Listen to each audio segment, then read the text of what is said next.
Salut tout le monde, bon lundi midi, bienvenue à ce 8e épisode d'Overtime. J'ai 3 invités avec moi aujourd'hui qui sont chauds, qui sont prêts. Tout d'abord, Stéphane Rochette, le maître de l'analyse qui est avec nous. Salut Stéphane. Merci pour la présentation. Le maître du web, ici à MySports, Pascal Eberhardt. Salut Pascal. Salut Jonathan, salut tout le monde. Et finalement, le maître de la planification, qui lui aura donné quelques petits cheveux gris en plus cette année, David Pietronigo. Salut David. Salut Joe, salut tout le monde. Et la barbe n'est pas si grise que ça quand même. Hein? Non, ça va quand même. Bon, encore une fois, je suis le seul à ne pas avoir de barbe aujourd'hui, les gars. Ouais. Moi, c'est parce qu'elle est tellement grise que j'ose pas. Tu pourrais commencer 6 mois avant, Stéphane. Non, ça va assez vite, c'est juste qu'elle est bien grise déjà. Mais tu sais, Steph, dans certaines civilisations, la barbe grise, c'est un signe de sagesse. Ah, merci Pascal. Et Dieu sait que la sagesse, Steph, t'en as. Hein? Oh, oui. Rempli. Alors, Avec Joe, tout ça, t'es on a le maître de quoi? T'es le maître de quoi, Joe, toi? Les gars, Toi. je sais pas, vous me metteriez maître de quoi? Maître de cérémonie aujourd'hui. Maître de cérémonie, voilà. J'aurais pas pu si bien dire. Messieurs, on va faire une petite trêve dans ce segment pilosité faciale, alors qu'on a nos internautes là, qui nous saluent. Christine, d'ailleurs, qui nous dit bonjour l'équipe. Je vous invite, là, tout juste avant qu'on commence les débats, à... non, c'est pas ta femme. c'est pas ta femme, Steph. Il y a Quentin aussi qui nous salue. Je vous invite à nous donner, évidemment, vos commentaires et on va y répondre au cours de la prochaine heure. Messieurs, on va commencer avec quelque chose qui a retenu notre attention à nous et beaucoup sur Internet, là, nos internautes qui ont beaucoup réagi aux protestations qu'on a eues des joueurs samedi avant le début des matchs au puck drop. Les joueurs qui ont pris un 2 minutes, qui n'ont pas joué, qui ont sorti les banderoles.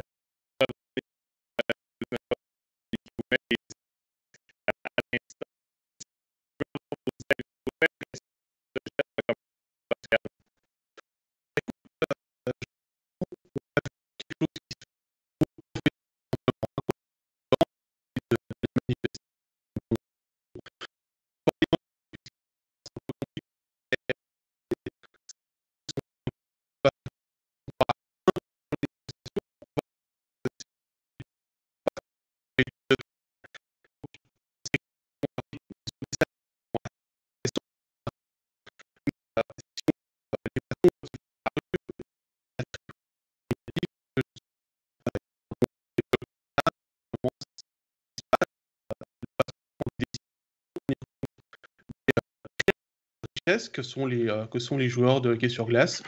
Et voilà, ils ont décidé de faire entendre leur voix. Pour l'instant, c'est une petite action pour dire on existe. Est-ce qu'ils sont au final présents? Est-ce qu'ils seront présents pour les futures décisions? Je ne sais pas, Stéphane, ce que tu en penses. Ben, moi, je suis très étonné de la polémique. Il y a un article de Klaus Saug sur les réseaux sociaux en Suisse romande. Certains journalistes ont repris ça en disant « Ouais, mais bon, ils se plaignent de quoi? » etc. Moi, je trouve qu'on les attaque un peu facilement. Moi, je trouve qu'ils ont marqué, pour une fois, une certaine unité, leur désaccord avec l'ensemble des mesures. C'est la première fois qu'on voit ça en Suisse. C'est le début peut-être d'un syndicat ou d'une union un peu plus soudée. Et moi, je trouve que le premier message est quand même bien. Après ça, on peut dire « Ah, ils auraient dû faire ci, ils auraient dû faire ça. Les banderoles, ça faisait amateur. » On peut les attaquer sur la façon, mais le fond reste qu'ils ont voulu marquer le coup. Alors, il y en a qui disent qu'ils auraient dû dire c'est quoi leur désaccord? Est-ce qu'ils auraient dû marquer sur la banderole les 7 étrangers, le plafond salarial, etc.? Non. On sait que sur l'ensemble des réformes, il y a un désaccord qui se dessine. C'est simplement ça qu'ils voulaient souligner. Et des journalistes qui, par ailleurs, dénoncent ça, je pense à Klaus Saug, qui dénonce ça, qu'il est le premier à rentrer dans tous les propriétaires, les GM de la Ligue pour dire c'est n'importe quoi vos réformes. Il blâme les joueurs de le faire parce qu'ils n'ont pas fait la bonne façon. Je trouve ça un peu facile, un peu désagréable. Et moi, je trouve que l'idée de base est belle, est bonne. Et je pense que ça marque le début de peut-être une certaine opposition, un certain conflit ou un certain rapport de force. Et moi, je trouve ça très bien. David, juste avant que tu commences, il y a Simon qui commente là, la culture de la lutte syndicale en Suisse. C'est quand même un peu une joke. Mais quand même, il y a une unification qui s'est faite, puis c'est surtout là-dessus qu'il faut se baser. Alors, on est d'accord que les clubs ont réussi à amener ça jusqu'au dernier moment, quasiment de manière secrète, hein, pour le faire au coup d'envoi. Moi, personnellement, je n'étais pas au courant de cette action jusqu'à que je la découvre devant mes yeux à la télévision, puisque je ne travaillais pas ce soir-là. Ça m'a un peu amusé, je dois dire. Je sais pas, j'ai l'impression que on n'est pas allé au bout de cette première action vraiment de manière concrète, hein. Le syndicat essaye de se positionner depuis que cette envie de réforme se met en place. Et puis, j'ai envie de dire que si première action doit être menée, autant qu'elle soit forte et bien ficelée. Là, ça n'a pas vraiment été clair. Le message dessus est peut-être un petit peu obscur pour moi. Et il n'y a pas derrière de très bonne communication. Il y a Jonas Hiller qui était à Davos qui a répondu à nos questions, hein. On avait passé des extraits dans Backcheck. Vous pouvez redécouvrir ce qu'il a dit. Mais il n'y avait pas de communiqué. Il n'y avait pas de message clair. À l'interview, Kevin Fay nous dit qu'on est venu pour non pas protester de manière négative, mais pour envoyer un message positif. Alors, est-ce qu'on envoie vraiment un message positif si on n'est pas vraiment d'accord avec ce qui est en train de se mettre en place au niveau des dirigeants et de la Ligue pour les prochaines réformes? Je sais pas. Moi, j'ai un sentiment partagé avec ce qui a été fait. Moi, je pense que cette action-là aurait été... les joueurs n'en peuvent rien, mais ça aurait été beaucoup plus important, ça aurait eu plus d'impact s'il y avait eu des fans dans les gradins. Parce que s'il y avait eu des fans dans les gradins, je vous garantis que les joueurs auraient été applaudis, peut-être ovationnés. Et là, nos chers dirigeants auraient peut-être dit dans leur loge privée, la VIP, etc., entourés de sponsors, ils se seraient probablement sentis un peu mal si les fans avaient soutenu par leur applaudissement ces banderoles ou ce truc. Parce que les banderoles, à ce que je sais, viennent des cops ou des fans. C'est eux qui les ont fait. Donc, ils auraient été en tout cas applaudis par les fans, des gens debout. Ça, c'est certain. Et ça aurait eu beaucoup plus d'impact. Ils auraient ri un peu plus jaune, dans mon avis, les dirigeants. Et la deuxième chose que j'aimerais dire là-dessus, c'est que je pense que Jonas Hiller, je me pose des questions sur les intérêts ou la motivation de Jonas Hiller. Jonas Hiller, quand il a pris ça, est-ce qu'il s'est dit, je vais travailler 2 heures par semaine sur ça, je vais donner un petit coup de main, Mr. Nice Guy, belle carrière, accueilli partout comme un héros, gars d'NHL, etc. Et là, est-ce que Hiller se rend compte que maintenant, il devra peut-être devenir le bad guy, le méchant des dirigeants de la Ligue, parce qu'il devra prendre position contre les dirigeants en faveur des joueurs, c'est ce qu'on va lui demander. Est-ce qu'il est d'accord de faire ça? Je ne suis pas sûr de ça. Est-ce qu'il est assez fort, assez puissant, ou il a assez de caractère, ou est-ce qu'il a la volonté simplement de se battre contre les dirigeants de club et devenir un peu le mouton noir des dirigeants? Je vous pose la question. Je suis d'accord avec toi, Stéphane, parce que quand il s'est engagé à ce poste-là, il ne savait pas ce qui se passait tout derrière et puis ce qui allait arriver. Et puis, il pensait que ça serait plus tranquille de mettre gentiment en place ce syndicat. Il était d'accord de prêter son image, on va dire, hein, un petit peu au début, pour que ce syndicat puisse se faire entendre. Et puis là, il est en pleine lumière. Alors, est-ce que c'est la bonne personne pour faire ça? Moi, j'ai mes doutes aussi là-dessus, hein.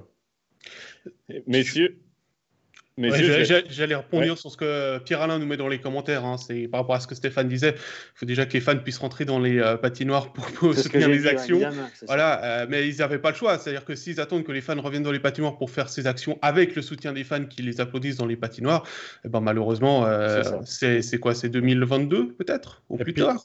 Non, il y en aura peut-être 300 au mois d'avril, ou 400 ou 500. Moi, ce que j'ai envie de rajouter, messieurs, c'est que si c'est une première action qui est menée par le syndicat et les joueurs, quand vont arriver les prochaines? Parce que la votation, elle est quand même déjà bien ficelée, elle a déjà bien trouvé un certain équilibre et une certaine direction, et qu'on n'a pas vraiment le temps, hein. Moi, je rebondis aussi sur ce que Simon Moser a dit à nos collègues alémaniques à l'interview après le match, c'est que les fans, le syndicat et les joueurs ont été dépassés par cette situation et que maintenant, on rattrape un petit peu le temps perdu.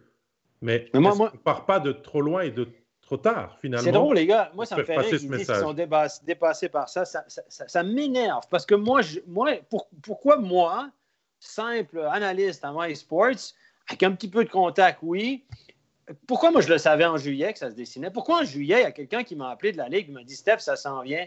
C'est ça, et ça a été discuté. Il y a eu ils ont fait des appels-conférences de brainstorming, etc., avec toutes sortes d'idées. Pourquoi, moi, 3 jours après le brainstorming, je suis informé de ce qui s'était dit? Puis quand je le disais, moi, j'ai rencontré Klaus Zog. S'il y en a un qui est influent et qui est un leader d'opinion dans la partie alémanique, c'est bien Klaus Zog.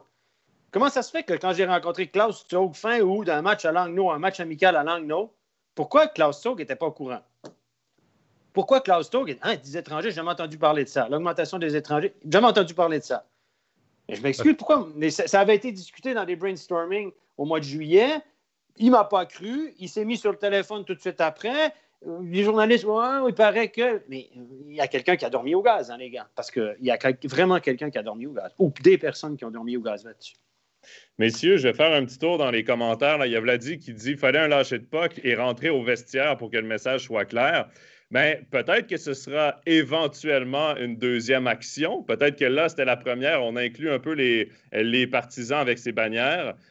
Puis on fait passer pour la première fois un message d'unité. Puis peut-être que pour la suite, on aura d'autres actions qui seront un petit peu plus fortes. Ça reste à voir.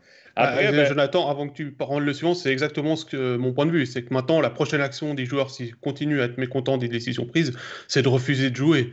Faire l'échauffement, être présent pour le premier engagement et puis partir tous ensemble au vestiaire. Et ça aura encore plus d'impact si c'est une soirée à 6 matchs, où il y a vraiment les 12 équipes qui se cassent. Ça arrive encore, David, ça, les soirées à 6 matchs ou bien? Non, déjà, ça n'arrive pas les soirées à 6 matchs, mais il faudra les cibler et puis ça sera dans l'avant-dernière journée de la saison régulière, donc ça sera trop tard pour faire ce genre d'action. Mais est-ce que là, on arrive à l'unité? Est-ce que là, on arrive à renvoyer vraiment tous les joueurs au vestiaire? Parce qu'on a l'impression que là, le premier message était gentil, c'est très suisse, on va dire, ce qui a été fait là, de protester 2 minutes et puis après de retourner jouer comme si de rien n'avait été fait. Est-ce qu'on arrive à vraiment monter d'un échelon? Est-ce qu'on peut le faire? Est-ce que ce syndicat peut s'entourer d'avocats, de juristes qui peuvent leur dire vraiment ce qu'ils ont droit de faire sans risquer non plus leur contrat et que les clubs les dénoncent, voire les licencient? J'ai l'impression que, moi je reviens là, qu'on court contre la montre et puis qu'au final, c'est les dirigeants qui vont avoir le gain de cause parce qu'eux, ils ont bien ficelé ça, ils ont bien mené leurs discussions, les votations ont été bien faites et puis finalement, les joueurs finalement sont laissés un petit peu pour compte. Ils veulent s'asseoir à la table, on est d'accord. Alors, invitons-les, mais alors il faut les inviter déjà en juillet-août quand Stéphane a appris, vu que maintenant on sait qu'il est plus affluent que Klaus Stogg. Donc voilà. Personne n'y croyait. On dirait que personne n'y croyait. Même Klaus Stogg, les gens, Puis je sais que des joueurs étaient au courant parce qu'il y a une certaine lettre qui a circulé. Il y a eu des traces écrites de ça que j'ai vues, moi. Donc, en mois d'août. Comment ça se fait que les joueurs ne se sont pas inquiétés à ce moment-là? On peut tout de suite tirer la sonnette d'alarme. Ah non, ça va aller. Non, c'est bon, etc. Voilà, maintenant, c'est trop tard. C'est très tard. Alors, ce qu'on veut dire, c'est pas qu'on est contre ce qui a été fait. Au contraire, je pense que les joueurs ont raison de se mobiliser et de faire entendre leur voix. Simplement qu'on critique plutôt le timing choisi très tardif pour mettre ça en place. C'est ça. Ouais.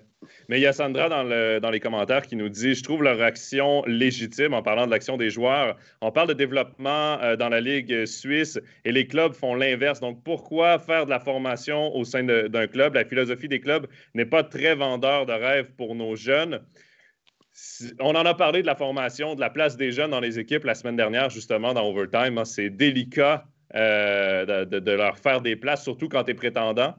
Et ça explique aussi un peu pourquoi ces moyens de pression. J'ai également vu, là, il y a Simon qui mentionne « Les réformes sont mises en place pour qu'enfin le hockey professionnel soit un business profitable. » Alors ça, je ne suis pas tout à fait d'accord parce que pas tous les clubs vont aller chercher 7 étrangers en Slovénie, en Pologne pour des peanuts. Les gros clubs, ils vont sortir le chéquier pour prendre des gros joueurs et puis prendre effectivement les places des joueurs qui actuellement ont des emplois pas chers et qui sont en poste dans les étrangers les futurs étrangers qui sont menacés. On peut citer les Français à licence suisse que sont Florent Douai, Elliot Berton, Tim Beson. Leur place, elle n'est pas garantie et leur passeport, il n'est pas garanti pour 2022. Même s'ils ont déjà commencé les processus de naturalisation. Donc, eux, ils n'ont déjà pas des gros salaires. Ils auront peut-être le passeport vaccinal, comme dit Steph, mais ils n'auront peut-être pas le passeport à Croix-Blanche. Je vous rappelle que Marc-Antoine Pouliot, ça fait plusieurs années qu'on nous dit qu'il aurait un passeport suisse la saison prochaine. Et puis, mardi, quand on était à Bienne, Steph, on en a parlé. On nous parle de 2022 pour mais lui, c'est un Canadien. C'est toujours plus douteux, les Canadiens. L'enquête est toujours un peu plus il est marié avec... Les origines sont toujours un petit peu nébuleuses. Non, mais... Moi, ce que je trouve, c'est que aussi avec ces étrangers, c'est un package qui va être voté. On vous a déjà expliqué largement dans ces overtime un petit peu ce qu'il en vient et ce qui arrive. Mais que le fair play financier risque d'arriver peut-être en 2024 en premier. Donc, ça va quand même laisser quelques années de liberté totale, de full money pour les clubs qui sont les plus riches pour faire un petit peu ce qu'ils veulent avec l'augmentation des étrangers aussi. Donc là, on y va aussi. Et puis moi, ce que j'aime bien, c'est aussi la réponse d'un autre David, comme quoi on se comprend entre David Padayachi qui dit que c'est aussi les fans qui vont peut-être devoir se mobiliser, puis menacer aussi de résilier les abonnements, de faire des actions, de mettre la pression, parce qu'on a l'impression que les joueurs vont pouvoir mettre plus facilement les supporters dans leur poche, parce que plus proches, parce que c'est eux qui leur vendent du rêve sur la glace, que les dirigeants qui pourront peut-être s'approcher des supporters. Ça moi, je vais aller bien plus loin que les fans. Les fans, oui, certainement, parce qu'ils votent, ils sont présents vocalement dans les patinoires, etc. Mais le nerf de la guerre, c'est l'argent. Et ce n'est pas les fans, malheureusement, qui rapportent le plus d'argent. C'est les sponsors, c'est les donateurs, c'est les business. On le sait que l'avenir, le hockey business, c'est ça. C'est d'aller chercher des gens plus fortunés qui dépensent plus d'argent dans les patinoires, qui payent plus cher leurs billets, qui louent des loges. Voilà. Et tant que ceux-là vont suivre, ça va aller. Mais si ceux-là, peu importe ce que les fans diront, j'allais dire ça, peu importe ce que les fans diront, ça va passer par les sponsors, les donateurs, les gens qui investissent dans le hockey. Si ceux-là, tout à coup, disent « Nous, on se désengage de ça, on ne vous suit pas dans cette mentalité-là », là, ça va être... Hey, on l'a vu avec l'IHF, les gars. Qu'est-ce que ça a pris pour que l'IHF annule son tournoi en Biélorussie? Ça n'a pas pris des belles paroles, ça n'a pas pris des belles intentions, ça a pris du blé. Les sponsors qui sont désistés. Voilà, ça va être la même chose. Il y a Claude qui vient tout juste de commenter. Là, tous les fans ne sont pas contre les 7 étrangers. Puis ça, c'est vrai. On entend très fort parler les gens qui sont contre les 7 étrangers, mais il y en a certains qui sont pour les 7 étrangers aussi. Et ça, ils n'ont pas beaucoup de plateformes, ces gens-là, mais ils sont à prendre aussi en considération parce que là, on extrapole sur ce que va être l'avenir de la Ligue, mais peut-être que les 7 étrangers, au final, peut avoir un effet positif sur le produit, sur la patinoire. Là, c'est sûr qu'on voit beaucoup l'effet qu'il va avoir sur certains joueurs à licence suisse qui devront probablement jouer en Swiss League ou partir. C'est beaucoup ça, mais les 7 étrangers, ça peut avoir aussi un aspect positif intéressant. Pascal, tu suis la SHL. La SHL, si je ne me trompe pas, au niveau des étrangers, c'est différent d'ici en Suisse. Il y a plus d'étrangers permis, si je ne me trompe pas. Il n'y a pas de limite d'étrangers en SHL, tout simplement parce que la Suède applique les accords de Schengen et l'arrêt Bosman, tout simplement. Il y a pas Alors déjà, il y a des accords entre les pays nordiques, entre le Danemark, la Suède, la Norvège et la Finlande depuis 1952 pour la libre circulation. Ça en parle aujourd'hui parce que les frontières sont en train de se fermer là aussi. Mais il y a des équipes qui jouent avec 0 étranger. Et puis, il y a des équipes qui jouent avec 10, 12 étrangers. Et il y a des jeunes qui sortent. Il y a des joueurs qui vont en NHL, en KHL, en Suisse, en Finlande. C'est différent. Après, je ne suis pas contre l'augmentation du nombre d'étrangers. C'est juste qu'en Suisse, on a une mentalité d'avoir les étrangers qui doivent être dans les top joueurs. Je vous rappelle qu'il y a quelques années, j'en ai déjà parlé dans un overtime, Lennart Petrel, quand il joue en 4e ligne avec Genève, tout le monde disait « Mais qu'est-ce que fait Max Orley? Pourquoi est-ce qu'il met un étranger en 4e ligne ?» Or, actuellement, on ne nous parle pas de garder ces joueurs de 3-4e ligne qui font aussi partie des équipes et qui sont actuellement dévolus souvent à des joueurs à licence suisse. Moi, je vais conclure cette partie-là en disant, comme Coluche, de toute façon, il y a trop d'étrangers dans le monde, les gars. Et pour répondre à Simon, oui, un club suédois peut aligner 10 Américains et 5 Canadiens. Voilà. Messieurs, on va se le dire, là, c'est un beau premier signal fort des joueurs de s'unir comme ça. Par contre, pour qu'il y ait vraiment des véritables changements, moi, j'ai l'impression qu'il va vraiment falloir qu'il y ait un avocat lié à ce regroupement des joueurs, puis que les joueurs se fassent entendre et surtout obtiennent un siège à la table de négociation avec les clubs. C'est ce qui se fait dans les autres ligues qui ont des syndicats et, par exemple, en NHL, et ça fonctionne comme ça. Les joueurs, c'est le produit, c'est eux qui font le spectacle. Ils doivent avoir une voix aussi pour négocier avec les clubs. Ça, c'est impératif. Voilà, messieurs, pour ce sujet. On a eu... Merci à tout le monde, vraiment, pour tous les commentaires. Là. Il y a eu plusieurs avis. On a tenté d'en lire le plus possible. Là. Mais merci beaucoup de votre participation. Messieurs, un autre sujet qui a fait polémique, la sanction contre Fabrice Herzog. On en a parlé lundi dernier. La sanction est tombée. 8 matchs, 11 150 francs d'amende pour le joueur de Davos. Nous, on a fait sur les réseaux sociaux, là, sur Instagram, un sondage à savoir si les gens trouvaient que c'était trop sévère ou non. 121 personnes ont répondu que oui, c'était trop sévère. 300 ont répondu que non, c'était pas trop sévère les 8 matchs. J'ai le goût de vous entendre, messieurs. Est-ce que 8 matchs, parce qu'on va l'expliquer, là, c'est divisé un peu en deux. Là. 5 matchs pour le geste, 3 matchs pour la récidive de Fabrice Herzog. Est-ce que c'est trop, Steph, oui ou non? Écoute, le 3 de récidive, non. Je pense qu'on devrait le mettre un peu plus souvent. Alors, on n'entend jamais parler de ça, mais là, ça a été clair pour une fois et je trouve que parce que c'est un multirécidiviste, la récidive de 3 matchs, j'approuve. Le 5 matchs, je le trouve sévère parce qu'à mon avis, je le répète, c'est une charge qui était certes spectaculaire, mais de loin pas la plus dangereuse qu'on a vue cette année.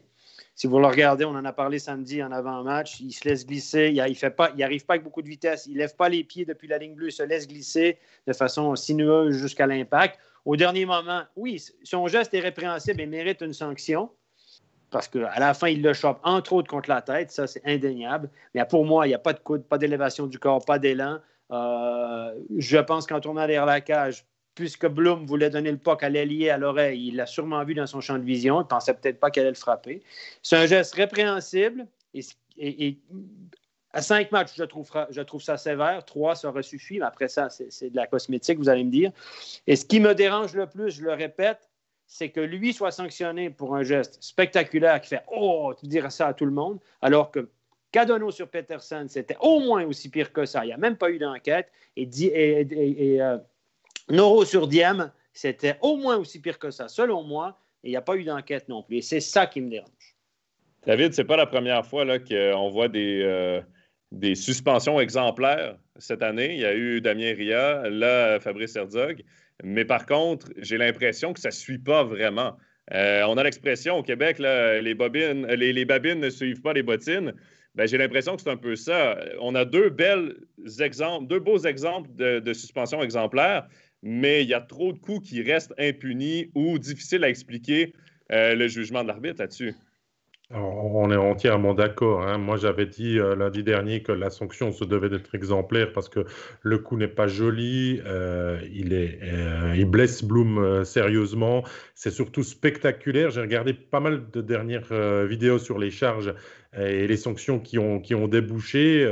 Je crois qu'on peut trouver une certaine logique quand même là derrière. Hein, vaut ce que ça vaut, ce que je vais avancer. Mais sur les sanctions que j'ai regardées, c'est toujours contre le joueur est blessé, étendu par terre ou qu'il ne rejoue pas derrière, que la sanction est lourde. S'il rejoue, la sanction est plutôt, on va dire, en 2 à 3 matchs, légère. Donc, on avait toujours dit qu'on punit les résultats, la conséquence, et non pas vraiment le geste. Et ben là est le problème. Il y a juste peut-être le cas de Cadonneau avec Peterson, parce que Peterson est toujours out sur la touche Peterson, il a rejoué. Il s'est relevé tout de suite. Il a rejoint aux 2 chiffres avant de partir. Et s'il était resté sur la glace, sorti avec une minerve, une suspension à vie. Et c'est la conclusion que je veux dire. L'attaque sur Wellinger, en tête première. Si Wellinger ne se relève pas, comme Riva, il a combien le tacle, les gars? Voilà. C'est la conclusion que je voulais dire. Alors, est-ce que ça va amener des joueurs à faire le mort si on n'est pas sérieusement blessé? Je ne dis pas. Si on est blessé, comme Blum, à mon avis, il ne le voit pas venir, il se le prend. Il n'a pas besoin de faire la comédie. Par terre, on sait très bien que la blessure est là. Mais est-ce que si on se fait aplatir contre la bande et puis qu'on ne tape pas vraiment la tête contre le plexiglas, est-ce que l'on doit en rajouter pour pousser l'adversaire à prendre une grosse pénalité? David, c'est exactement le commentaire de Kenji. Je vais laisser Pascal y répondre. Doit-on sanctionner que quand le joueur atteint, s'écroule? C'est la porte ouverte à la simulation chorégraphique. C'est le geste qu'on doit punir, Pascal, moi j'ai l'impression, pas le résultat. Tout à fait, et je l'ai déjà dit à ce micro aussi, hein, pour moi, on sanctionne un geste et pas une conséquence. C'est quand vous roulez 10 km/h au-dessus de la limite, vous recevez une amende parce que vous avez roulé 10 km/h au-dessus de la limite. Après, c'est une circonstance aggravante s'il y a une blessure. Mais ce n'est pas une raison pour laquelle on doit prendre une sanction. Effectivement, le geste d'Herzog, comme tu le dis, techniquement, il n'est pas si terrible que ça. Moi, je pense qu'il aurait pu juste faire un poke-check sur la canne de Blum plutôt que d'aller avec son corps, puisque Vizère s'occupait déjà de Blum. Après, est-ce qu'il mérite une sanction? Oui. Oui. Est-ce que les 5 matchs sont justifiés par rapport au geste? Non. Mais est-ce que la circonstance aggravante de la blessure est prise en compte dedans? Oui, mais j'espère que ce n'est pas les 5 matchs parce que Bloom est blessé, mais plus 5 matchs parce qu'il a fait un geste qui a entraîné une blessure. Regardez Riva, il y a eu la sanction, Ria sur Riva. Ben voilà, il est sorti, tout le monde a été choqué de le voir, les conséquences étaient graves, on est allé à 7. Est-ce que le check de Riva est bien plus sur Riva, de Ria sur Riva, est bien plus méchant que de l'attaque sur Bellinger? Non. Je suis désolé, non. Et c'est pour ça que rejoue. Termine le match, 22 minutes de temps de jeu. C'est ça. Il joue le match après. C'est exactement ça. C'est pour ça que pour moi, Herzog, 3 matchs pour le geste, 3 matchs de récidive, 6. J'aurais été plus à l'aise avec ça, mais après, voilà. Et d'ailleurs, Davos a fait recours et on n'a toujours pas eu, il me semble... Ils ont fait recours ou non? Je n'ai pas eu la confirmation de ça. Est-ce que on ne reçoit plus les confirmations de recours. Par contre, on reçoit quand il y a une décision sur un recours. Donc voilà. On vous tiendra informé, bien sûr, mais ouais, mais c'est clair que Quentin a aussi raison. Hein, ça peut changer le destinée d'une série de playoffs s'il y a une charge qui arrive comme ça, et puis qu'on dit aux joueurs maintenant contre telle équipe, vu qu'on sait qu'on va les jouer plusieurs fois, eh ben on reste au sol, on bouge pas, et puis après c'est la décision du juge de punir ou pas tel ou tel joueur. Donc c'est clair que on veut pas ouvrir la porte à ce que certains disent au foot, hein, parce que on sait que les hockeyeurs sont toujours des plus durs au mal que les footeux. Donc on ne veut pas avoir de simulation ou de joueurs qui en rajoutent pour rejouer 30 secondes après.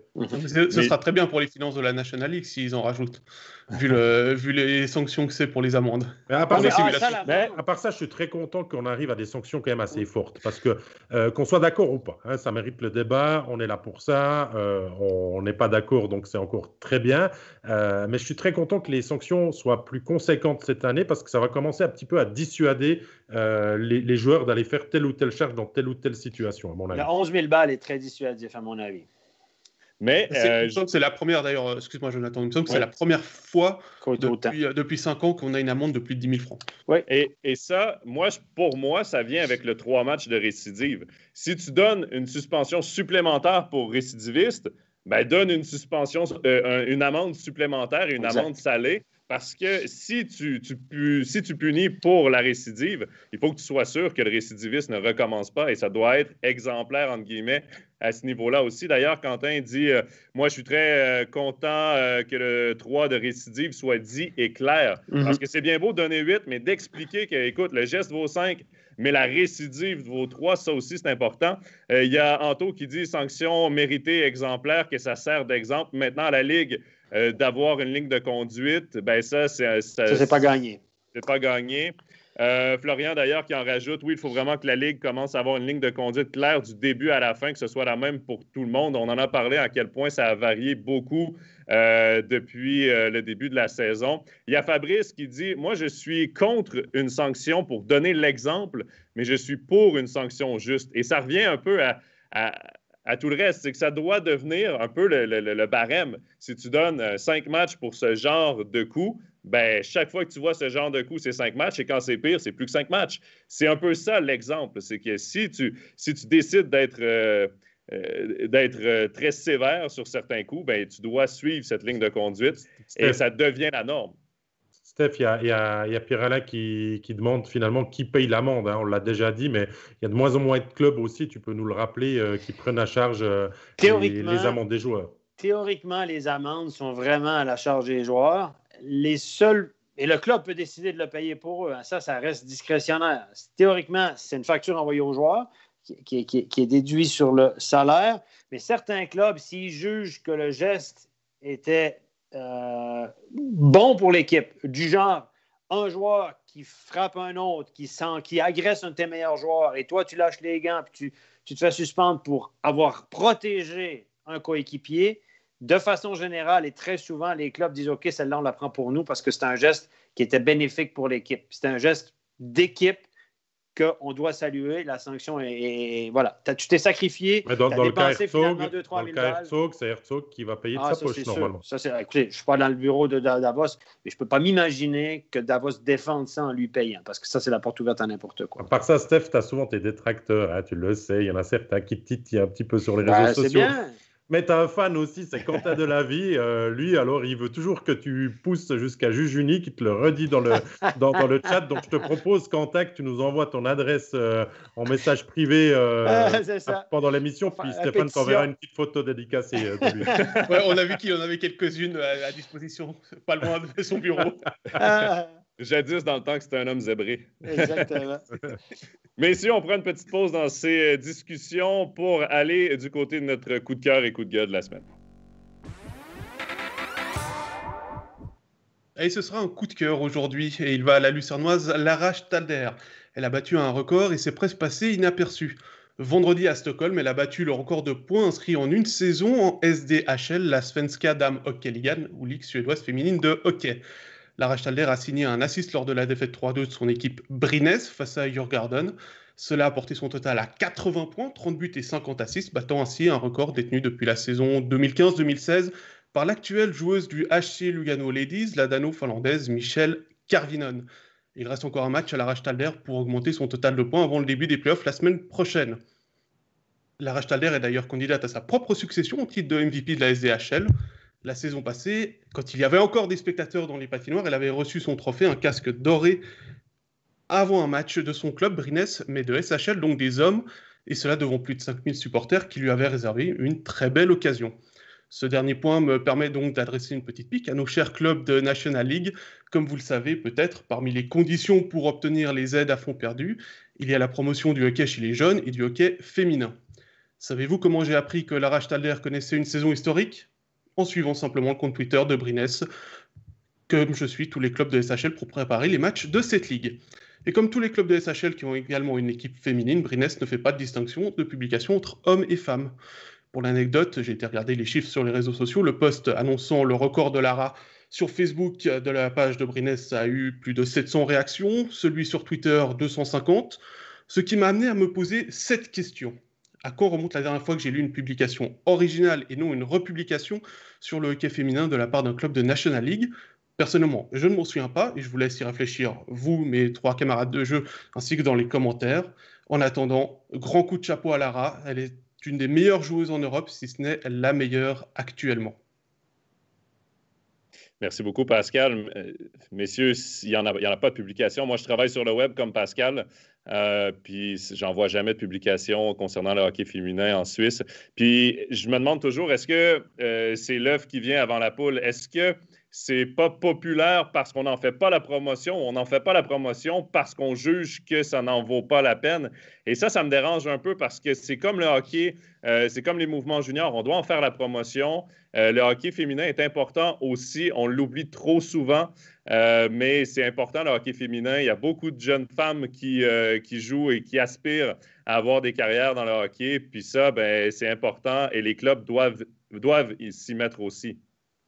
C'est une certitude qu'il faut mettre en valeur le hockey féminin, le mouvement junior, les pages de tous les clubs de National League sur les réseaux sociaux sont très suivies. Donc, il y a quand même la possibilité de faire quelques posts de temps en temps pour mettre ça en valeur et puis d'avoir des icônes comme Lara Stadler ou finalement Alina Muller, comme elle peut l'être aussi, ou Sarah Forster pour la touche romande et le visage un petit peu plus jurassien du hockey féminin fait du bien. Et puis, Pascal, je crois que ton coup de cœur fait aussi, on va dire, presque la satisfaction dans les commentaires. On doit plus parler du hockey féminin à l'avenir. Nous, on a diffusé il y a quelques jours un match amical entre la Suisse et l'Allemagne sur MySports.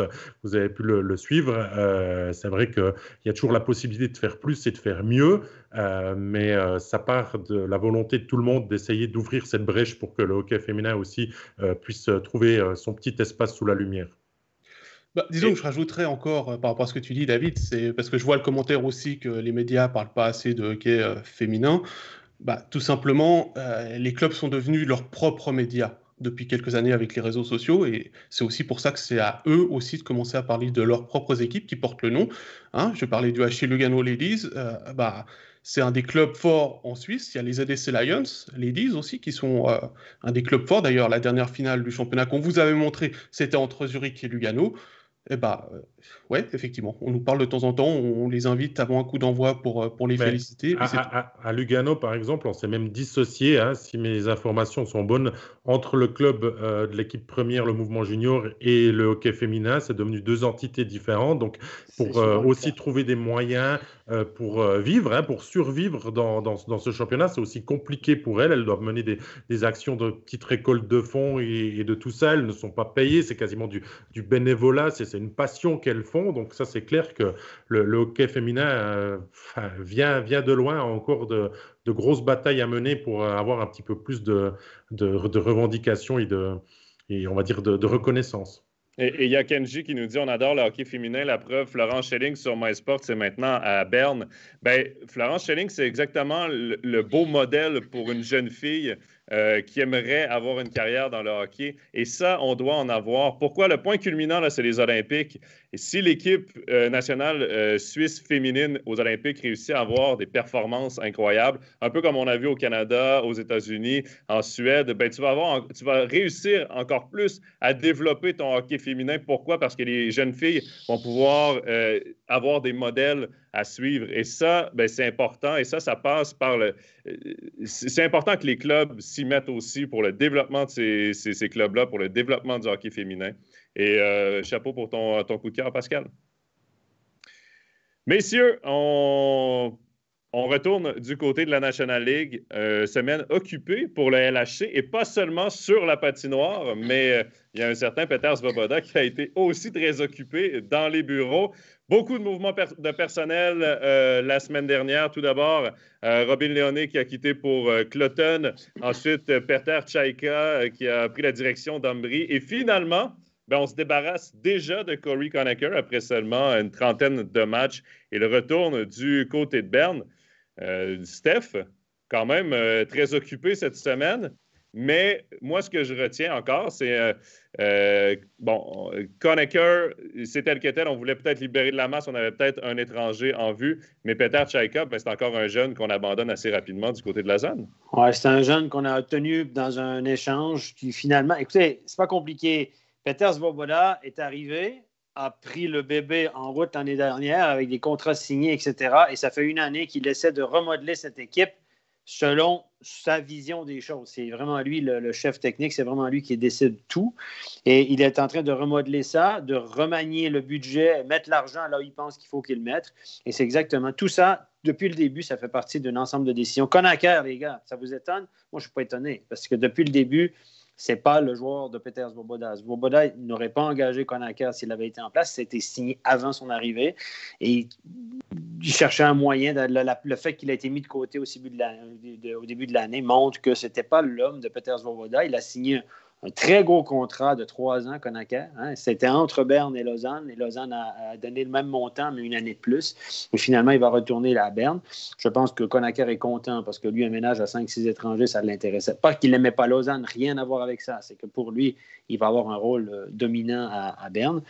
Et Léoné, ce n'était pas son joueur. Kachka, il ne le préférait pas forcément à certains autres. Donc, il est en train de modeler l'équipe à son image. Force est d'admettre que les changements qu'il a faits jusqu'à maintenant ont été positif parce que Lausanne a quand même une belle équipe. Et on va voir pour la suite. Donc, c'est une suite logique. Et Conacher, tant qu'à ne pas le faire jouer, il va avoir un salaire de 3, 4, 500... On parle de 400 000 francs net, là. Ça, c'est dans les... On peut penser à 350, 400 000 francs net. C'est beaucoup, beaucoup d'argent engagé. Ben, on le laisse aller. On vient de libérer beaucoup d'argent sur la masse salariale et ça nous permet de faire des offres peut-être plus alléchantes à d'autres de l'autre côté. Tant qu'à l'avoir, un étranger comme ça qui est surnuméraire de temps en temps, ce prix-là, ça ne va pas. Évidemment, tu renforces un adversaire, tu vas me dire, mais bon, écoutez, c'est la vie, c'est comme ça. Bon, moi, je comprends, je conçois ce que tu dis. Je crois qu'on commence à voir un petit peu comment le Lausanne Hockey Club nouvelle version veut fonctionner et manœuvre. On n'était peut-être pas habitué à avoir cette façon de procéder. On doit s'y faire. C'est le hockey moderne et le hockey peut-être plus nord-américain voulu par Lausanne Hockey Club. Si ça le mène au titre, ben, on dirait que c'était génial et que c'était bien de le faire. Mais moi, ce qui m'inquiète plus, c'est de libérer autant de joueurs à un moment quand même important de la saison. Lausanne a déjà des matchs en retard. Ça, c'est une première chose. Et avant les playoffs, je ne suis pas sûr que c'est la meilleure des manœuvres. Alors oui, on a une idée. Oui, il y avait une opportunité de se séparer de Conacher, notamment, qui est le joueur le plus dominant parmi ceux qui sont partis parce que Berne a voulu le rapatrier. Mais si mes comptes sont bons, ça fait 9 défenseurs qui restent sous contrat, 15 attaquants.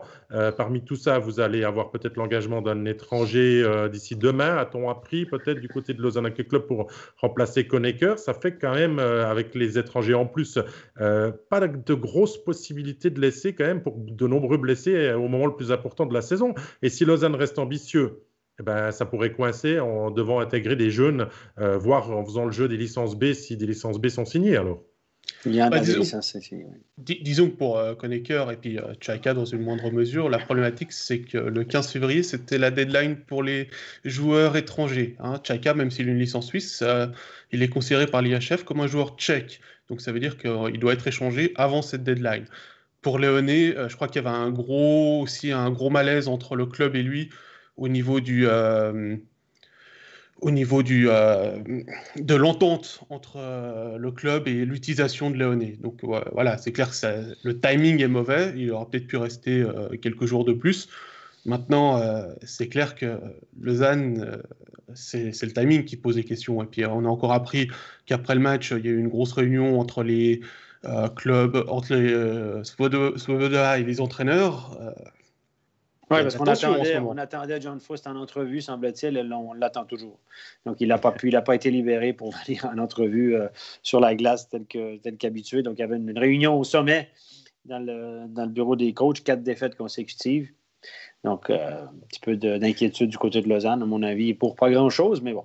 Mais ça paraît toujours mal dans une situation comme ça parce que Svoboda se débarrasse de Conacher. Cette semaine-là, il y a 4 défaites consécutives et en plus, Conacher connaît du succès à Berne. Par contre, il faut relativiser les choses. Ça fait partie du plan de Peter Svoboda de se débarrasser des joueurs que ce n'est pas lui qui a signé.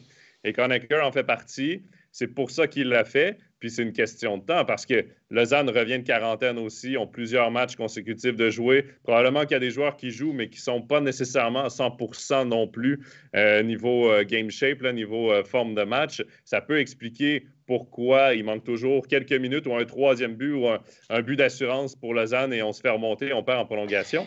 Donc, niveau timing, ça ne paraît pas bien, mais ça fait quand même partie du plan.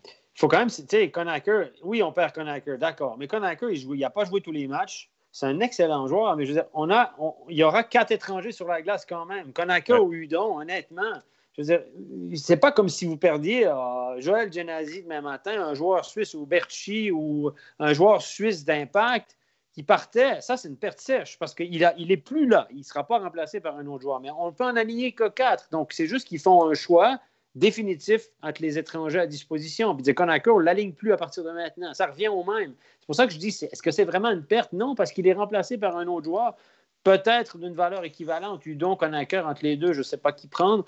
Et Gibbons, à mon avis, est un incontournable.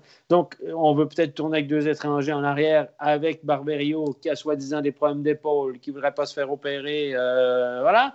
Donc, c'est pas une perte sèche. Au niveau des étrangers, il faut faire attention à ça, pour moi, dans l'interprétation des choses. Mais c'est vrai que si on est un joueur qui a été signé avant l'ère nouvelle du Lausanne Hockey Club, on peut s'inquiéter. Il y a Fabrice qui nous dit qu'il y a certains joueurs qui ont quand même été prolongés. Oui. Il dit Frick, Eldner, mais c'est des joueurs qui apportent aussi grosse satisfaction. Il y a peut-être des dossiers qui sont ouverts de certains joueurs qui pourraient encore changer de domicile dans les prochaines semaines, mois maintenant, vu que tout ça se referme.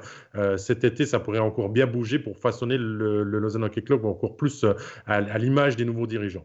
Moi, je pense qu'il y en aura moins de changements. Là. Plus que ça va être difficile de faire. Il y aura moins de changements parce qu'il a déjà façonné son équipe et ça va être comme les autres clubs.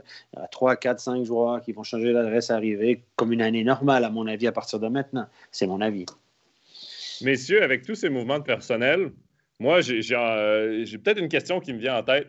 Peter Chaika, si par exemple Martini est déjà en Swiss League avec l'entente qui s'est faite entre Martini et Lausanne pour le développement des joueurs, est-ce que Chaika reste dans l'environnement de Lausanne? Et parce que là, mine de rien, tu as un regard sur son développement parce que s'il y a une entente entre Martini un peu pour faire une espèce de club ferme, peut-être que tu gardes, entre guillemets, tes jeunes talents que tu as été chercher. Parce que moi, j'ai vu jouer Chaika à Ambry. C'était pas, il volait pas sur la glace. Là, je veux dire, il n'a pas joué un match exceptionnel. Mais il était pas... Oui, mais il n'était pas non plus... je veux dire, tu voyais quand même qu'il est capable, mais il est capable de tirer son bout quand même en National League avec de l'expérience, avec le temps et tout. C'est quand même dommage qu'on le jette comme ça alors qu'on aurait pu essayer de le développer. Mais là, il a sa saison au Ticino Rockets. C'est ça. Écoutez, les gars, s'il était si bon que ça, Genève l'aurait déjà gardé et puis il aurait joué régulièrement. Je veux dire, moi, Chaika, je l'ai vu jouer en junior plusieurs fois. Ça reste un étranger à licence suisse. N'oubliez pas. Hein? Donc, il est parmi ces étrangers à licence suisse dont l'avenir est très insécure. Je ne suis pas sûr qu'il pourra assumer un rôle de 7 étrangers si on en prend 7. Je ne suis pas sûr qu'il va pouvoir assumer un rôle d'étranger dans la future National League, sincèrement. C'est un bon joueur, oui. Bon gabarit, oui. Mais c'est pas non plus, là, on va se calmer, là. On ne s'est pas débarrassé de Wayne Gretzky, les gars. Hein? Non, mais c'est pour ça que je parlais surtout de Konecker, mais on dégrécie quand même, puis ça enlève des possibilités de profondeur de banc au Lausanne Hockey Club. On ne parle pas de qualité ou de joueurs vedettes que le Lausanne Hockey Club s'est séparé, mais dans un moment ou dans une saison où il y a quand même des portes qui s'ouvrent pour aller être champion, c'est à prendre un risque, à peut-être le regretter en fin de saison.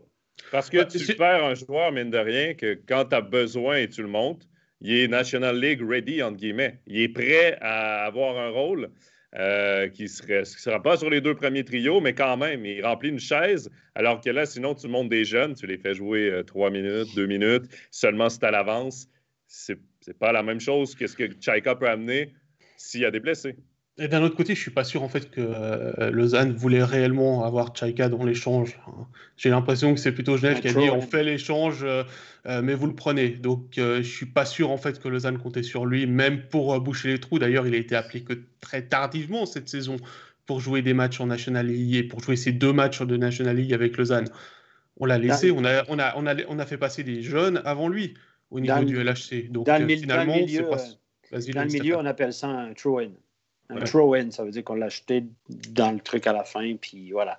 Donc, il n'était pas... on l'avait annoncé comme une grande révélation en début de saison l'année passée dans les médias, notamment Genevois. Chaika. Attends, on va se calmer. J'ai toujours de la peine avec les révélations soudaines de gars que tout le monde suit depuis des années dans les mouvements juniors à gauche, à droite. Puis tout à coup, ils connaissent une bonne séquence. Ça laisse révélation. Tout le monde l'a raté, sauf cette équipe-là. On peut se calmer là, sur la longueur. Là. C'est comme...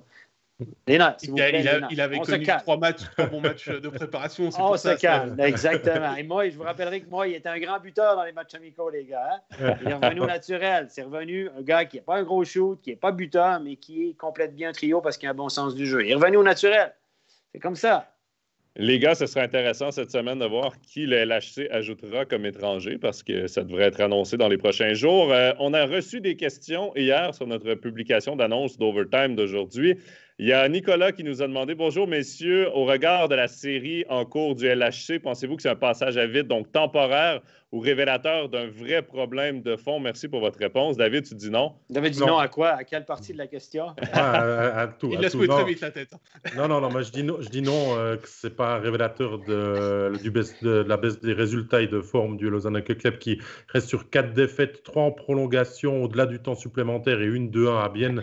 Il n'y a rien d'inquiétant pour l'instant pour Lausanne. On sort du Covid. On a quand même eu pas mal de joueurs fortement touchés. Hein. Pas de joueurs encore à 100% et peut-être même certains joueurs vedettes qui ne sont pas encore au meilleur de leur rendement. Je ne m'inquiète pas du tout pour Lausanne, en tout cas au niveau des résultats ces prochains jours. L'important, c'est surtout qu'ils ne prennent pas froid sur le banc des pénalités. Aïe. Je ne sais pas pourquoi tu dis ça.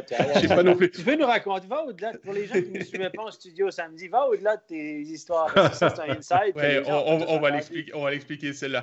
Apparemment, Malguin aurait eu froid lors de sa pénalité de 2+10. Il y a eu un changement en cours de match aussi de l'avis. C'était plus qu'il devait avoir un problème technique avec son maillot et puis qu'il a dû retourner au vestiaire pour corriger.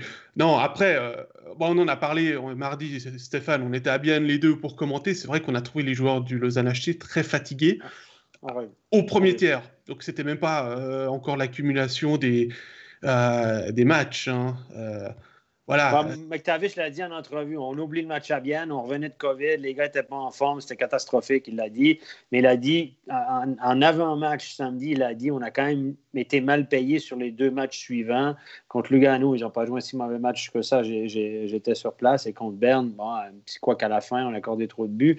Mais il n'avait pas l'air inquiet, McTavish. Mais le match de Bienne, pour revenir sur le match à Bienne, c'était catastrophique. C'était Lausanne B, voire C, qui était sur la glace et les joueurs avaient de la peine au premier tiers à revenir au banc en fin de présence après 30 secondes. Tant mieux que ça leur arrive de temps en temps, quelques soirs, parce que Lausanne produit du super hockey depuis le début de la saison. Et mieux vaut avoir ce genre de mauvais match ou de non-match encore en saison régulière. Avec le nombre de points qu'ils ont récoltés et puis la situation dans laquelle ils sont, ils peuvent se permettre de perdre quelques matchs et puis de revenir encore plus fort. Moi, je me dis pas du tout inquiété pour l'instant par la situation du LHC. Je pense qu'ils étaient plutôt en manque de rythme à Bienne. C'est plutôt ça. Avec l'enchaînement des matchs, ils n'ont pas réellement le temps de travailler le fond non plus avec la condition physique. Hein, on le sait, ils l'ont dit plusieurs fois. Lors des quarantaines, ils font du vélo et puis un petit peu d'haltère, c'est tout. Les bouteilles de coca, comme ça avec des bouteilles de coca. Les 2 litres, pas les 1,5 litres, les 2 litres au moins. Il faut citer 2 autres marques maintenant, Stéphane, hein, si tu donnes une marque. À la Pepsi, alors. On n'est pas en France. Parce que les bouteilles d'Heineken, c'est 250 millilitres, ça va pas. Il y a également Fred qui nous a demandé, bonjour, une petite question pour Stéphane Rochette. Pouvez-vous expliquer pourquoi Florent Doué a pris 2+2 et pas 2+10 pour comportement antisportif vendredi soir contre Berne? Bon, le règlement est nébuleux là-dessus et je le déplore depuis quelques... À l'époque, c'était 10 minutes pour mes conduites, c'était automatique. Et maintenant, on peut donner à la discrétion de l'arbitre 2 minutes ou 10 minutes pour mes conduites. Donc, il a eu 2 minutes pour sa pénalité, il a râlé et l'arbitre a décidé de lui donner 2 minutes de mes conduites au lieu de 10. Je vous déclarerai aussi aujourd'hui qu'on demande aux arbitres pour mettre ça clair, pour pas que ce soit discrétionnaire à la tête du client, de passer par le 2 et ensuite aller vers le 10. Donc, les arbitres sont instruits à donner. Si les gars râlent, c'est 2, puis s'ils râlent encore, c'est 10, puis s'ils râlent encore, c'est Mestière. Voilà. Merci, Stéphane. En gros, il lui a dit qu'il n'était pas très gentil, il lui a mis 2 minutes, et s'il avait dit que c'était un gros méchant, il lui aurait mis 10 minutes. Voilà. Non, mais pour utiliser des termes polis. Mais même pas forcément. C'est comme si le gars est insulte, il se fâche, etc. Il faut passer par la 2 minutes avant d'aller à la 10. Non, en gros, c'est ça. C'est pas le degré de l'insulte, s'il n'y a pas des mots catégorisés, ça c'est 2, ça c'est 10. C'est plutôt, moi, j'aime pas cette pénalité de 2 minutes parce que je trouve que pour une méconduite, ça pénalise l'équipe de joueurs sur la glace alors que c'est une pénalité individuelle. Va réfléchir pendant 10 minutes, puis si tu redonnes un mot, c'est une méconduite pour le match, tu vas payer une amende. J'aime beaucoup la 10 minutes pour la méconduite qui ne pénalise que le joueur et pas l'équipe. Par contre, à contrario, je reviens sur ce que Lausanne a fait. Lausanne a fait preuve d'indiscipline samedi à la maison à la fin du match contre Genève. Il y a eu une pénalité assez sévère sifflée contre Marty, on en convient. Il y en a eu 2-3 assez sévères. Et puis, ils ont râlé sur le banc. Il y a eu un brouhaha sur le banc. Là, ils ont donné une pénalité de banc mineur. Quand les protestations viennent du banc et pas forcément identifiées à un joueur, c'est une pénalité de banc mineur d'équipe. Et ça, à mon avis, c'est bien d'avoir un 2 parce que c'est l'équipe qui avait fait fermer sa gueule. Voilà. Merci Stéphane. Les gars, on passe maintenant à un sujet polarisant, l'avenir de Chris McSorley. Messieurs, il y a eu des rumeurs à Lugano, il y a eu des rumeurs à Sierre. Où est-ce que Chris McSorley va se retrouver l'an prochain? Steph? Moi, j'en sais rien, je ne sais pas. As-tu des infos privilégiées?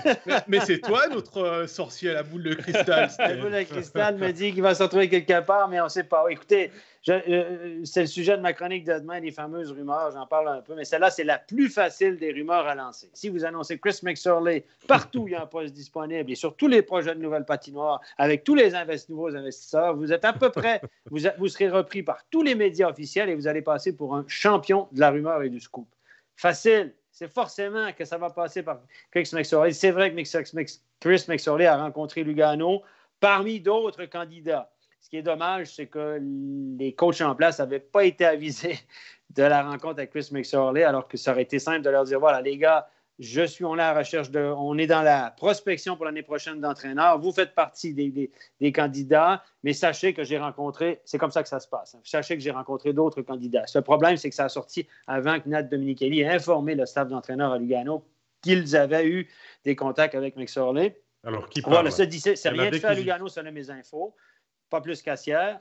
Et je suis un peu dubitatif avec le projet Assière, qui est un joli projet, qui est une super ville de hockey, et que ça serait génial. Je ne suis pas sûr que ça va se faire sous cette forme-là, pour différentes raisons culturelles. Il y a certaines personnes qui sont quand même plus intéressées à que ça sorte avant tout le monde, finalement. Donc, il y a bien des... On dit, Stéphane, t'es l'espion dans le chat, mais il y a des taupes dans des clubs qui parlent peut-être plus facilement aux journalistes pour... Moi, je dirais ceci aux gens. Mon business, ce n'est pas le scoop. Le scoop, je le laisse aux autres ou je le vends aux autres. Évidemment, prenez pas ça au pied de la lettre. Je le laisse aux autres ou je le transmets à certains autres parce qu'il y a des spécialistes des scoops ou des gens qui en font leur business qui m'appellent souvent pour me dire « Qu'est-ce que tu sais là-dessus? Est-ce que tu sais quelque chose? » Je dis ce que je sais. Et moi, ce n'est pas mon business. À MySports, moi, je suis analyste. Puis un scoop, ça dure une demi-journée, quelques heures, etc. Et ce n'est pas mon business, même si je suis fortement sollicité par certaines personnes qui en font leur métier. Voilà. Après, tu parles de taupe. Chris McSorley est un spécialiste aussi pour laisser fuiter des informations sur sa personne. Malin.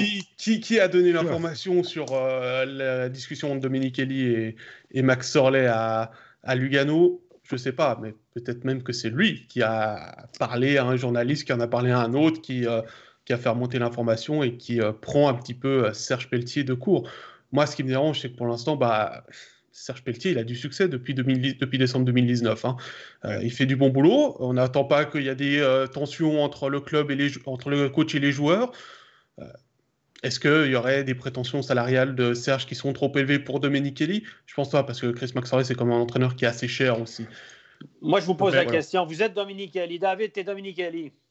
Est-ce que tu engages un jeune directeur sportif qui a tout approuvé, qui a de la peine actuellement, et ça, c'est un scoop, à trouver des joueurs, engager des joueurs. Il a fait des offres sur plusieurs joueurs en Suisse qui finalement, à la fin, n'ont pas choisi Lugano.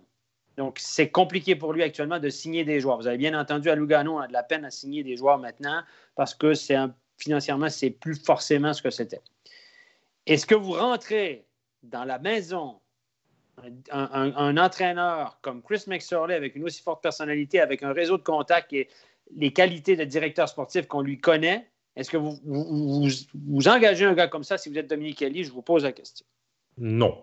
Non, parce que Dominique Elie aurait du souci à se faire pour son propre job, finalement. Donc, on connaît Chris McSorley aussi. On l'adore, on l'aime, on le déteste. Il est polarisant comme personnalité. Mais non, je ne l'engage pas parce que finalement, Serge Pelletier, et il porte bien son surnom, c'est Monsieur Positif.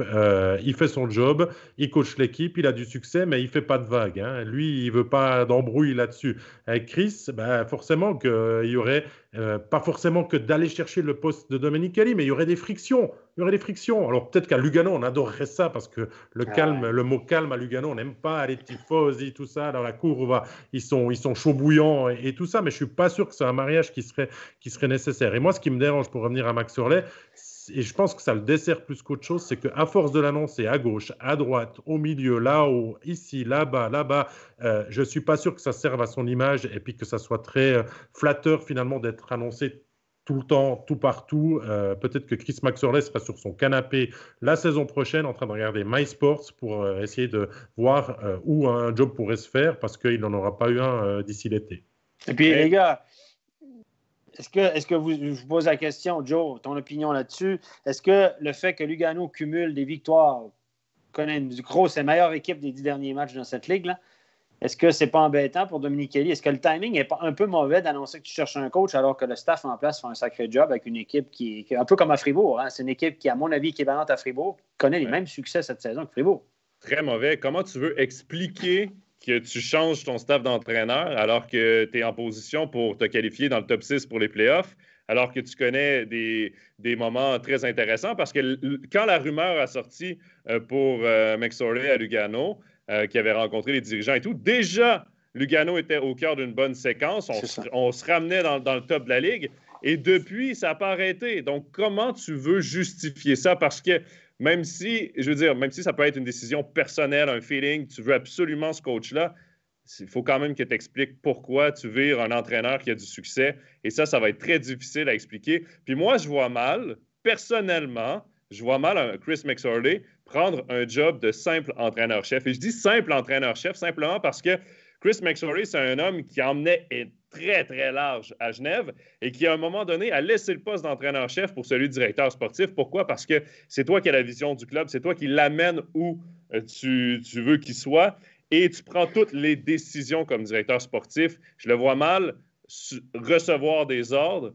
Et c'est pourquoi Sierre, ben là, s'il est au cœur d'un projet de monter cette équipe en National League, c'est un projet à long terme, sauf qu'il est le cœur du projet. Là, il va pouvoir prendre les décisions et faire une équipe à son image. Et je vois plus Chris McSorley comme un gars avec les deux chaises de directeur sportif, de dirigeant de club et d'entraîneur-chef que de simple entraîneur-chef. Moi, ce qui m'a dérangé avant de parler peut-être du projet de Sierre, c'est plus le timing de l'annonce de Chris McSorley pressenti à Lugano, parce qu'on l'a dit à un certain journaliste alémanique d'un journal de côté, de boulevard, et tout, qu'il s'est empressé de le sortir en plein match. On pouvait très bien attendre après la rencontre, on pourrait très bien faire un article. Lisez aussi ce qui a été écrit. Finalement, on n'a pas de grande information. Un des sous-titres de l'article, c'est Chris McSorley, entraîneur à Lugano, directeur sportif. Les deux, on a entendu quelque chose qui a été rapporté à ce journaliste et on l'a balancé.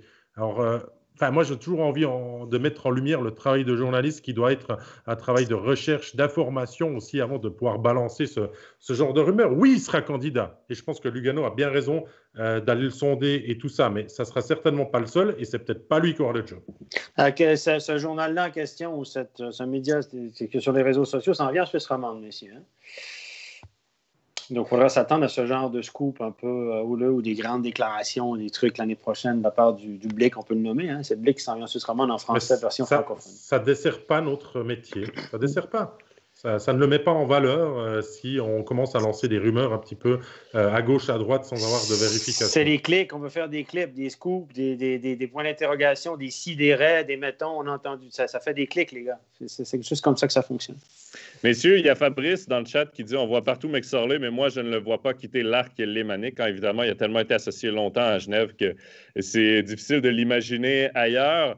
Il y a Denis qui dit également « Bravo David, très bien dit là, sur ton dernier commentaire. » Il y a Kenji qui nous dit « Le Valais a besoin d'un club en National League. Après, où et qui? » Et ça, c'est la question. Moi, j'irais même avec la National League a besoin d'un autre club roman, parce que si on monte à 14 équipes, tu ne peux pas monter 2 clubs alémaniques. Tu dois absolument avoir un club roman et un club alémanique qui montent. Messieurs, votre avis là-dessus, Pascal? Donc, Joe, tu viens de nous donner ton avis. Hein? Donc, ce ne sera pas Viège pour toi, parce que Viège, malgré que son dirigeant principal, Sébastien Picot, est valaisan, c'est un club alémanique. Écoute, Sierre, historiquement, c'est le club du Valais en hockey sur glace. C'est pas, désolé pour les Martiniérains, mais le club de hockey sur glace en Valais, c'est Sierre, pour le Valais roman. Pour le bas Valais. Pour le bas Valais. C'est le Valais central, te diront les Martiniérains. C'est pas la même chose. Écoute, le projet de nouvelle patinoire à Sierre, ça fait depuis qu'ils sont montés en Swiss League que ça en parle. On parle toujours le lieu, il est déjà tout trouvé. Pour ceux qui connaissent, c'est le stade de foot des Condé-Mines. Le premier projet, c'était 5000 places. On a parlé ensuite de 4000 places. Maintenant, le projet McSorley, c'est 7000 places. Parce que le projet McSorley, entre guillemets, c'est un projet pour la National League. Et je pense que s'il y a un club valaisan qui peut monter au niveau du bassin populaire et du bassin sponsoring financier qu'il y a autour, c'est bien le HC Sierre. Je ne sais pas. Moi, je ne suis pas convaincu par cette idée de projet de Chris McSorley. Non pas que ça soit une mauvaise idée de le faire à Sierre, mais est-ce que le HC Sierre, avec son passé récent, ses mauvaises histoires, sa rétrogradation, le fait d'être remonté, se doit vraiment de faire pleine confiance à Chris McSorley. Alors, c'est pas le dernier arrivé qu'on ne connaît pas et tout ça, mais est-ce qu'on doit lui faire confiance avec des fonds d'investissement privés pour monter une patinoire à 7000? Est-ce qu'on a besoin de 7000? Est-ce qu'on a besoin d'aller en National League dans la volonté de fermer la Ligue à 14 et tout? Est-ce que Sierre ne trouve pas sa place et son rayonnement maintenant avec son fidèle bassin de spectateurs en Swiss League? Enfin, il y a plein de questions qui, pour moi, n'apportent pas vraiment de satisfaction dans l'idée de Chris de faire de Sierre de nouveau un super club. On en serait ravis de voir le HT Sierre en National League et tout ça. Mais est-ce que ça ne va pas trop vite? Est-ce que le HT Sierre ne doit pas forcément trop brûler les étapes avant de se voir trop beau, trop grand et peut-être de retomber suite à des déceptions ou des projets qui n'aboutissent pas? Moi, je pense que c'est une super ville de hockey. Tu l'as dit, Pascal. Il y a un passé historique là-bas de hockey. Il y a la passion. Ils étaient descendus en deuxième, troisième ligne. Il y avait 1000 personnes. Les gens sont attachés à leur club. Moi, ce qui me fait un peu tilter, il y a des red flags un peu partout, c'est d'abord, vous avez Viège à côté qui vient de construire une super patinoire lorsque vous dépassez Sierre, vous tombez du côté suisse-allemand. Il y a le sponsoring de Sierre possible où les gens qui peuvent ramener, ça s'arrête à la barrière de langue. Parce qu'il y a Viège qui rameute tous les Hauts-Valaisans et les gens sont derrière les sponsors aussi. Donc, il n'y a aucun sponsor à aller chercher de ce côté-là. Il y a vraiment une grosse compétition là. De l'autre côté, à Sion, vous avez un club de foot où à peu près tout le monde, toutes les entreprises du Valais investissent pour être bien Constantin, etc. Il y a une grosse culture de foot à Sion autour de Constantin. Donc, il y a un paquet de sponsors qui disent nous, on donne déjà au foot. De l'autre côté, tu en as qui donnent à Viège. Qu'est-ce qui va rester au HCCR? Est-ce que c'est assez solide, le tissu économique est assez solide, où les fans sont assez solides financièrement pour donner autant d'argent et soutenir une équipe en National League avec des budgets qu'on connaît? Je mets des doutes là-dessus. Maintenant, la 7000 places dans une patinoire dans une petite ville comme Sierre, qui n'est pas si grande que ça, 7000 places. Est-ce qu'on a assez de gens, de maniaques de hockey on en mettait 2, 3, 4 000 régulièrement à des derbies. 7 000 avec des loges corporatives. Parce que pour survivre en National League, ça prend des loges, des entreprises, etc. Avec ce que je viens de vous dire, est-ce qu'on va remplir? Je ne crois pas à ça. Peut-être comme à jouer un 4-5 000 dans des bonnes années avec une équipe qui gagne, oui, mais pas 7 000, je ne crois pas à ça. Et puis la dernière chose que je vous dis, c'est ce qu'on va accepter en Valais, culturellement, d'avoir un étranger, un Canadien qui vient avec des sous ou des investisseurs étrangers. S'il n'y a pas d'actionnaire régional, il n'y a pas d'intérêt, il n'y a pas de gens de la place impliqués dans le projet, est-ce que les gens vont s'acoquiner avec ça? Ils vont s'associer à ça? Bon, pas si facilement que ça, à mon avis, c'est son opinion personnelle. Des investisseurs principaux pourraient être un Valaisan, hein, Philippe Joran, qui a été nommé dans les médias, et tout ça, il le faut, hein, cet impact régional. Et tout ça. Mais Steph, je suis entièrement d'accord avec toi, c'est ce que je disais avant dans le fond de ma pensée, 7000, c'est trop grand. Parce que pourquoi vouloir une patinoire si grande qui peut paraître vide, on va dire, si on arrive à vraiment amener ce projet et tout ça.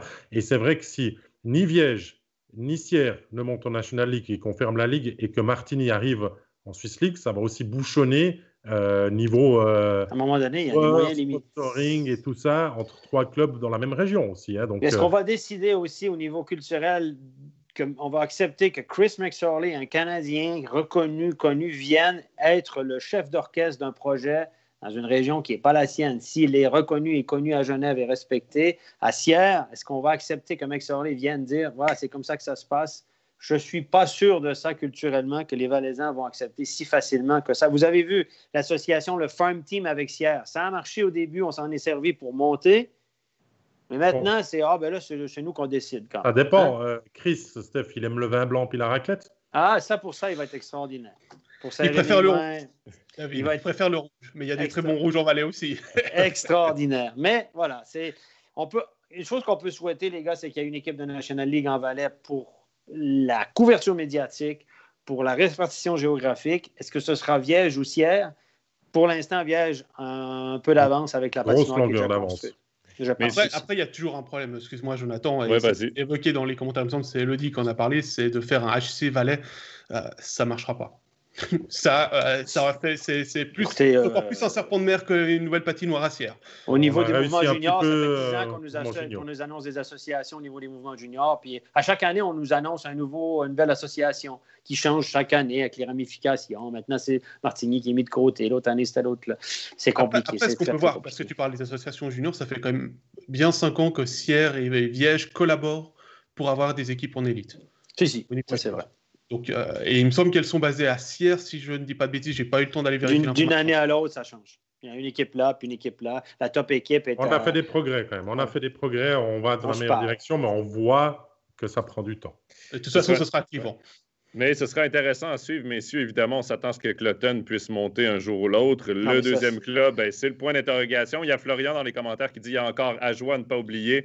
À mon avis, avant le Valais. Est-ce que la National League veut Ajoie en haut, les gars? Moi, Moi, c'est comme hier. Est-ce que c'est possible à Ajoie d'avoir un tel budget, etc., même si je le souhaite comme à Sierre, est-ce que c'est possible? Est-ce que c'est réaliste?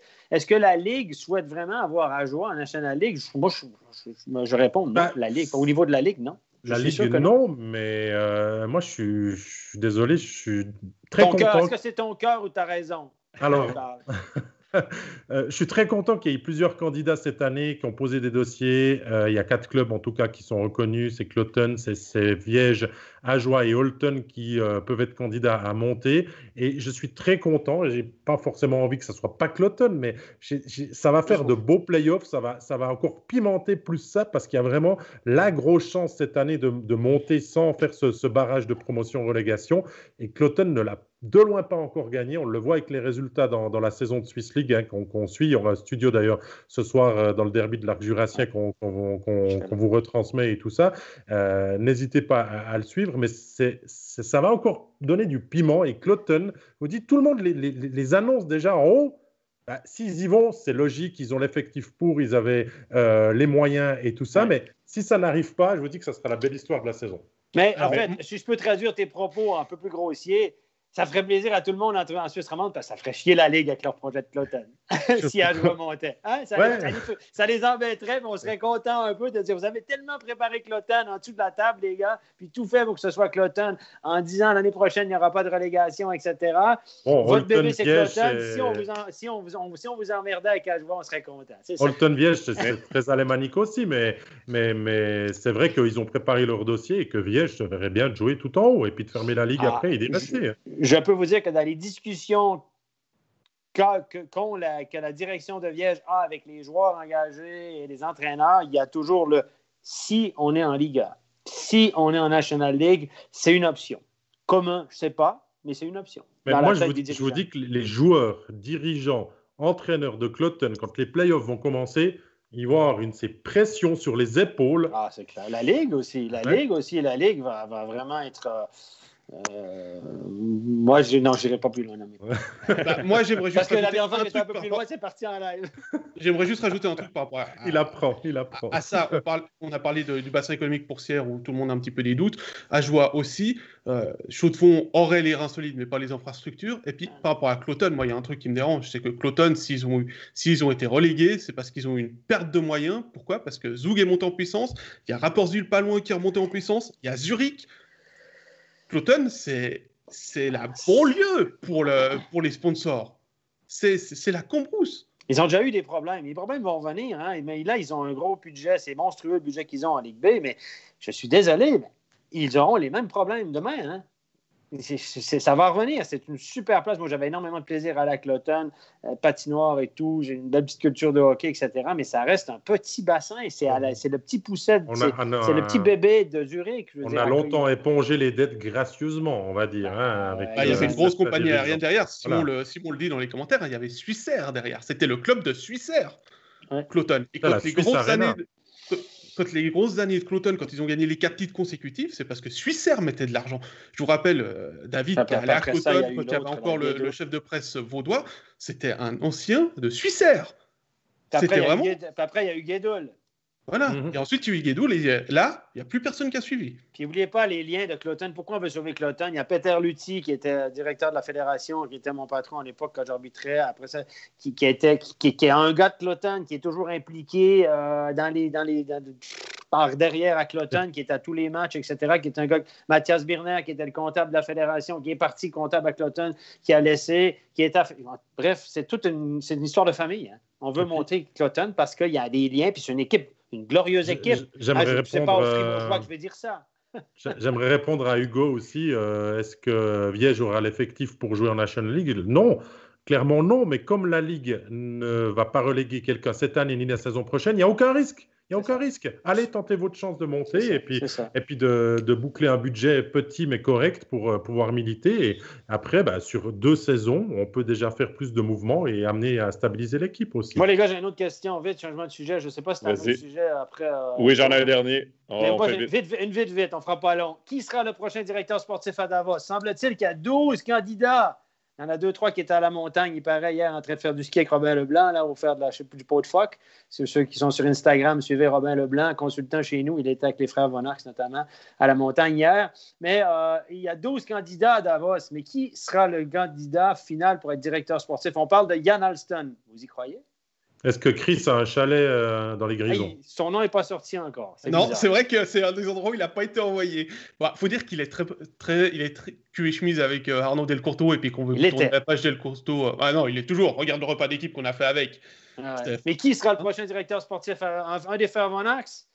Sandro Rizzi? Gianola, il ne veut pas prendre le job, c'est lui qui va engager. Est-ce que ce sera Jan Alston? Les paris sont ouverts. Rizzi, je te rappelle qu'il avait été engagé par le club pour s'occuper un petit peu du sportif. Ensuite, il était aux médias et maintenant, il est plus là. Est-ce que Reto Fenax pourrait prendre? Si j'avais pas entendu, pourquoi pas? Il est rentier, lui, il vit de ses rentes à Davos, il est tranquille, fait de la poids de phoque. Jan Alston à Davos, j'y crois pas.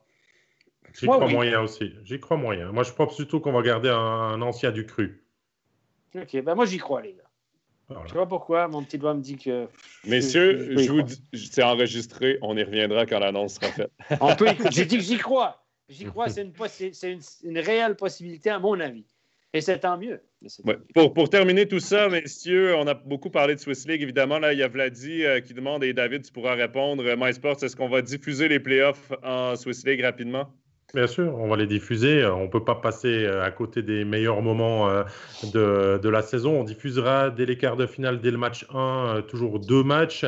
Dès le match 4, avec des studios aussi qui vont venir ponctuellement animer les matchs décisifs. Demi-finale, la même chose. Et toute la finale. Bref, vous allez pouvoir vibrer et avoir de belles émotions, à mon avis, en Swiss League.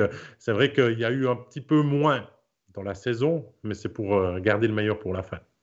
Messieurs, dernier sujet de la journée. La semaine dernière, Genève a fait couler quand même beaucoup d'encre avec la démission de 3 de ses membres du conseil d'administration, dont le président de l'équipe. Pascal, est-ce que ça cache quelque chose? Parce que ça a été fait quand même de façon assez bizarre, ces démissions. À quelques minutes à peine, ça a été annoncé aux joueurs avant le départ à Zurich. Écoute, moi, il y a un truc qui m'a dérangé dans la communication qui a été faite, et toi, tu t'es entretenu avec Didier Fischer, le président d'intérim, c'était prévu. Si c'était prévu, ils sont où les nouveaux membres du conseil d'administration à part de l'intérim? Non, je pense que c'était pas prévu. Et pourquoi annoncer ça au club 10 minutes avant le départ de Zurich à la sauvette? Hein? Voilà, exactement. Annoncer ça aux joueurs de l'équipe 10 minutes avant le... Bon, bref. Et je pense comme Simon qui vient de l'écrire, c'est une Genferei. Et à Genève, on a l'habitude de ce genre de choses, d'avoir des décisions un petit peu bizarres en nous disant ouais, c'était prévu, on y avait pensé. Non, je pense qu'il y a un conflit. Je pense que malheureusement l'affaire Max Orley, alors c'est un titre personnel et on revient à Chris Max Orley, je pense qu'il y a un lien là derrière, que cette conciliation, elle gêne. Et comme le club ne voulait pas avoir un déficit d'image en ce moment, tout simplement, il a fallu activer une soupape de sécurité. Et on ne peut pas gicler l'entraîneur parce que Patémon y est pour rien. On ne peut pas gicler le directeur sportif parce que Marc Gauchi y est pour rien. Donc, qui reste? Le président, le trésorier, le secrétaire du conseil d'administration. La fondation 1890 qu'elle a derrière depuis quelques années et qui soutient le club et qui le maintient, on va dire, à ce niveau d'excellence aussi, a une image très très propre, veut soutenir les jeunes, le mouvement junior, a vraiment pas envie de coups d'éclat et tout ça. Et puis j'ai l'impression, quand j'écoute Didier Fischer, je l'ai écouté sur plusieurs télévisions, pas que sur ton interview, Joe, pour voir s'il y avait d'autres choses à pouvoir capter. J'ai l'impression que plus on clame haut et fort que ce n'est pas le problème avec Chris Max Orley, qu'en fait, c'est le problème aussi. C'est peut-être pas le seul, mais que c'est vrai que la situation n'est pas facile, qu'il y a le Covid, qu'il y a eu des dossiers à effacer aussi dans cette équipe de Genève. Mais j'ai l'impression qu'on veut sortir de là le plus propre possible et que c'est la demande aussi de la Fondation 1890 d'être strict sur les mots dits pour ne pas faire des vagues et pouvoir passer à autre chose rapidement.